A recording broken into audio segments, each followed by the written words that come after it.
it going, guys? It's Josh here and I am back with a keyboard review. Drevo sent me their Tyrfing V2 RGB mechanical keyboard. Let's check it out.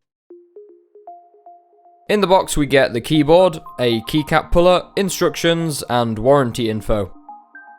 Design on this keyboard in general is very minimal. The border around it is slim, and that in conjunction with the fact that it is 10 keyless means that it takes up very little space on your desk. I know for a lot of people desk space is very valuable, so you'll be glad to know it has a footprint of just 36 by 13.5 centimeters. There's not really much else to mention here. They've kept the design simple and there's no rivets or screws visible anywhere, so it is a truly minimalistic looking keyboard and would fit in with any setup.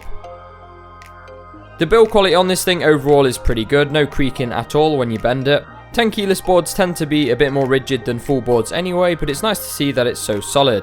The whole keyboard is plastic apart from the front plate. This is made from brushed aluminium and adds to the premium feel. Unfortunately, on the UK layout model we don't get double shot keycaps, which is a bit disappointing, especially since the US layout version does have them. Here we only get laser marked ABS keycaps. I'm not sure what these are going to be like long term, but they definitely don't feel as high quality, which is a bit of a shame. On the plus side though, they do let quite a lot of light through. I've also noticed there's quite a bit of movement on some of the larger keys, especially caps lock and tab. You can see there's quite a lot of travel here. We do get a nice 1.8 meter braided cable, and the flip out feet on the back and rubber grips are nicely designed and are of high quality. Switches on this board are manufactured by Ultimo. You won't have any problems here, they make very good switches. 10 out of 10 here. It comes available in 6 layouts and 4 switch types. You can see those listed here. It's also available as a full-size board if you'd prefer. Now obviously this changes depending on what switches you go for, but these are blues and I love them for typing on.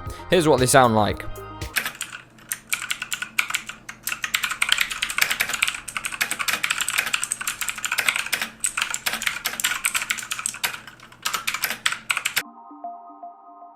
I'm not going to mention the obvious ones, you know this is an RGB keyboard, but there's a few things I really like. The first is the font. It's very sensible and neutral. I can see a lot of people liking this.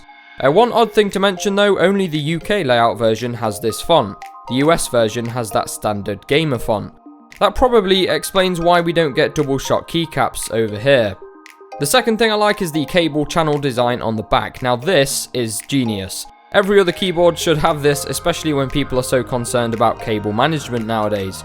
You can route the cable in the middle, to the left or to the right. It's absolutely brilliant. Keyboard manufacturers, please take note. It also comes with macro keys and software to help with programming this, along with customizing lighting. Now this is a very bright keyboard even in daylight. I'm going to show you all the effects now. You can skip ahead if you like, otherwise enjoy the light show.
Is it worth it? It's £50 or $50 in the US, and yeah, I'd say it's worth it.